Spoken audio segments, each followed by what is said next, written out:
आपले हे आरती इंद्राचे छोटेसे पाहुणे पंढरपूरला जात आहेत पांडुरंगाला भेटायला.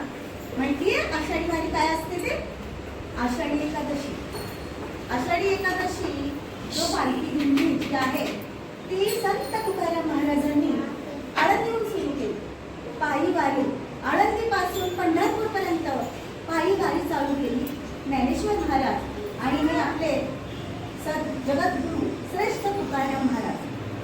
ज्ञानेश्वर महाराजांनी पाया रचला आणि तुकाराम महाराज कळस झाले आणि ही दिंडी आज लाखो वर्षोनुवर्ष पंढरपूरला जात आहे. आणि आज आपले हे जे छोटे आरती इंजनचे वारकरी आहेत ते पंढरपूरला चालले. जय हरी विठ्ठल जय जय विठ्ठल जय हरी विठ्ठल जय जय विठ्ठल जय हरी विठ्ठल जय जय जय हरी विठ्ठल जय जय विठ्ठल जय हरी जय जय विठ्ठल जय हरी विठ्ठल जय जय जय हरी विठ्ठल विठुराया माऊली. वयाच्या 16व्या वर्षी त्यांनी ज्ञानेश्वरी लिहिली.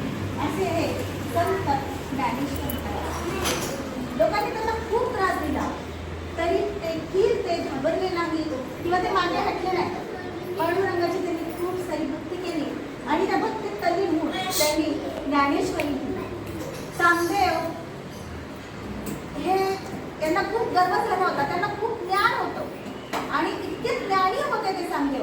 पण त्यांना इतका गर्व झाला होता इतका अहंकार झाला होता आणि ते लोकांना अगदी मृतदेह सुद्धा ते जिवंत करत होते आणि इतका गर्व त्यांना झाला होता.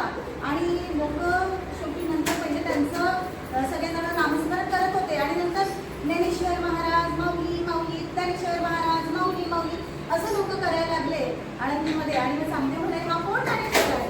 एवढं काय त्याला ज्ञान आहे? माझ्या इतकं ज्ञान त्याला आहे.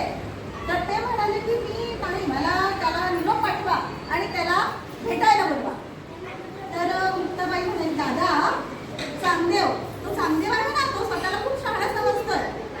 तर आपल्याला त्याने भेटायला बोलवले. काय करायचं दादा? आपण कसं जायचं? आपल्याकडे तर काहीच नाही आहे. माऊली म्हणाले ए चला आपण या भिंतीवर बसू. आहे ना आता आपण या भिंतीवर बसलेलो. आता आपण ही भिंत चालू आणि चांगदेवाला भेटायला जाऊ. आणि ह्या ज्ञानेश्वर महाराजांनी ही मृत भिंत चालवली. रेड्यामुखी वेद वलवले असे हे ज्ञानेश्वर महाराज आणि त्यांनी हा दिंडी सोहळा पालखी सोहळा चालू केला आळंदीतून. असे धन्य हे ज्ञानेश्वर महाराज. त्यांना शतशः प्रणाम. भगवंताच्या भक्तीमध्ये इतका विलीन झालाय. त्याच्या पायात कधी बाळ उडवलं गेलंय तरी त्याला माहिती नाही की आपल्या पायाखाली बाळ उडवलं गेलंय. आणि असा हा गोरा कुमार बाळाला तुडवतोय पायाखाली. त्याची माती हे करता करता तो बाळाला तुडवतोय.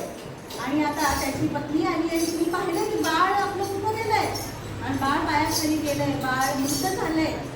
आणि तो तरी पण भगवंताच्या नामस्मरणात तल्लीन आहे. आणि बघा भगवंतांनी त्याचं त्याला बाळ जिवंत केलंय.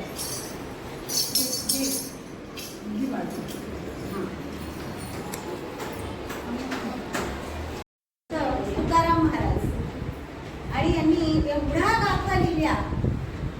त्यांनी भंडारा डोंगरावर जाऊन गाथा लिहिल्या आणि आज आपण ह्या गाथा त्यांचे अभंग म्हणतोय.